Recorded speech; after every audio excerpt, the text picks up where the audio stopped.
What is it that's what chemical compound in the oleander is deadly to humans? It's the oleander. Itself? The Yeah, whole there's it's even the if you oleander. break it apart, you break all Yeah, those in. so it's a cardiac glycoside, so it affects your heart.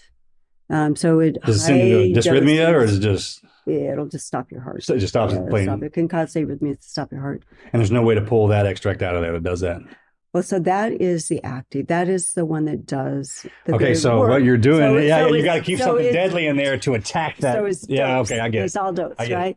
So we can get Because you pull the weapon out of there, it wouldn't do its job. right. So we know doses that are well below anything that would cause an adverse event, and those are the doses that Yeah, we because that's what chemo's doing, anyways, right? That's chemo is the same thing. Killing you, anyways. You do too much. Yeah, Yeah, it's that's what we're doing. toxic. Yeah. Okay. The only thing is, I actually think, as opposed to many chemotherapeutics, oleander is going to be more specific. Sure. Because it, works on that one receptor. So I don't think it's going to harm our normal cells. And you can titrate to effect.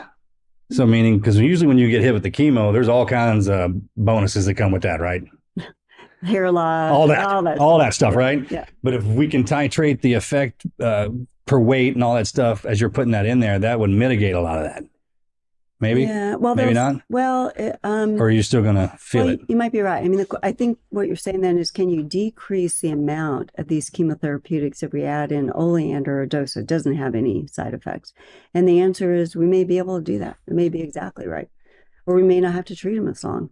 Or you know what? If it's my dog, and I treated him for initially with standard of care, and then I added oleander. And if he was still alive at 6 months or a year with that tumor, I would never take him off. So have we taken the tumor and dropped oleander on it to see what happens? We've done a lot of test tube work in cells. So we know we kill. So it's promising. So we kill. What we're having to do with is how it metastasizes to the body to get to it, right? Yeah. Because we can't go straight to the tumor. Well, we got to go through the body, right? To inject. Yes, like ma'am. You wouldn't inject it. You couldn't inject it straight into the tumor. Although for some topical maybe you could. tumors like melanoma, it might. So like a cream, like oleander, and it kind of. I'm always, I don't know. That's why I'm asking. So I started with this company about 8 months ago, and I always feel like I need to be a little careful on how I talk about this drug, because I think at some point people are like, oh, they can't do all those things. Like, come on. Like, it's not magic. The fact of the matter is that at even lower doses than what will kill cancer cells, it will kill viruses. The other thing that it does, and we kind of found this out through some immune studies, is it inhibits the cytokines that cause itching. Those dogs that are allergic, I get allergic and scratch all the time. Yeah, I have a white lab. That's all they do. Have every reason to believe that this drug given orally will actually stop that. So and here's the big thing, without suppressing the immune system, which the current drug that's out that does that that's a problem. Is immunosuppressant. It depresses the immune system. Yep. And I won't give which people when you take the drug, it attacks the disease, but it also attacks your immune system, which drops that, and then you get hit by other stuff. Exactly, and that does. So so you're talking about almost like a prophylactic. I mean, like you can take this like.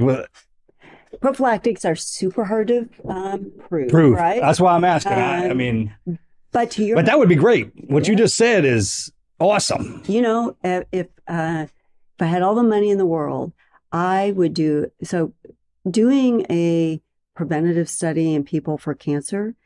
When are you going to start? You start them following them when they're 20 and you follow them for 50 or 60 years. It's tough, right? Yeah. But you take a dog, maybe start them when they're 5 or 6, follow them. They're not going to be alive past 12, 14 typically.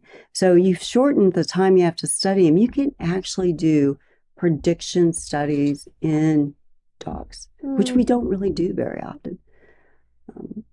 But That's you could do interesting. So when you say that it's all down, like the toxicity is all down to the dose, but you would be willing to give your dog for the rest of their life, is the dose is low enough that you could continue on? You wouldn't have to end it like you do an antibiotic or something like that? No.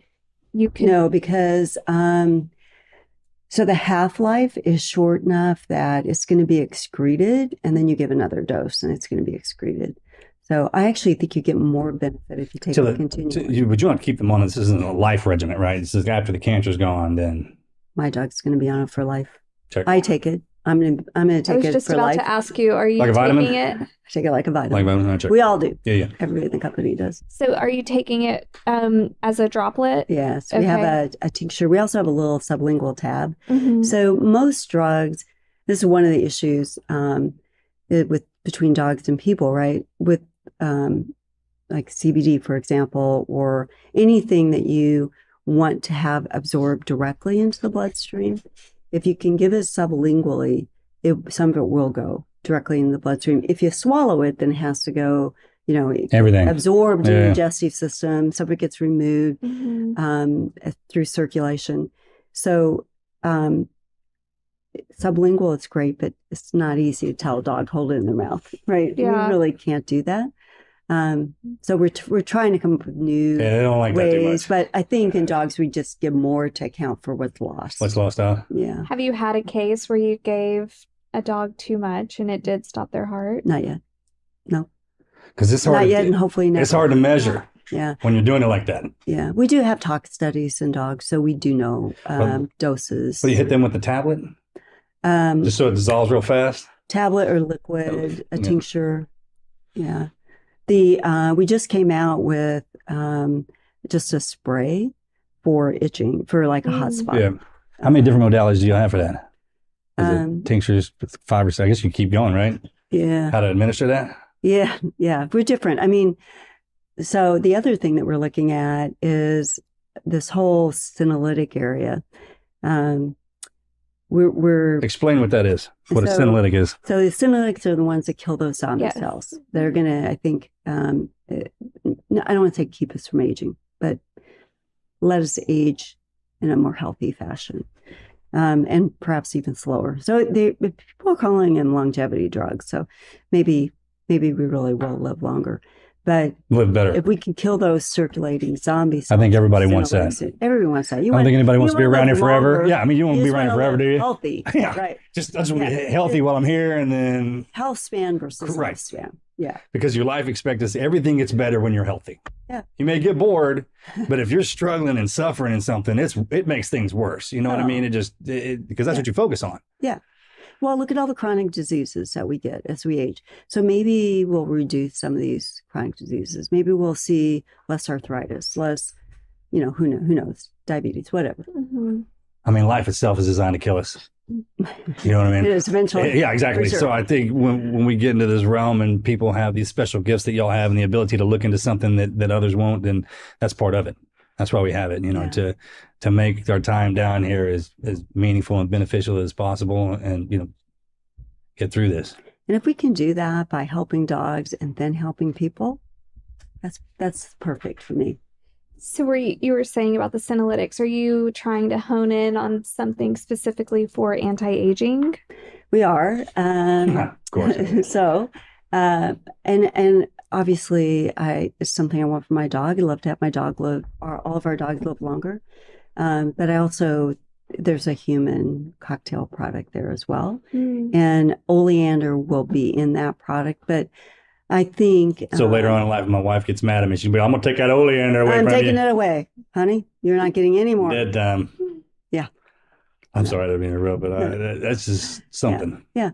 So we're working on that. Lots of studies yet to be due, but I have a great contact I'm working with. A guy who started the Stanford Innovation Lab is my partner in this. So what is a perfect scenario, perfect world? Like if you walk out of here, what do you need to get this done?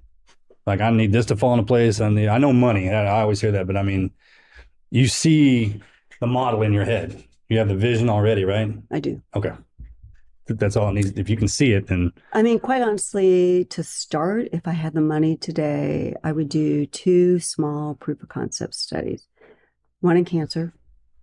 Those are, much tougher drugs to get approved, but I would take that through the FDA approval process.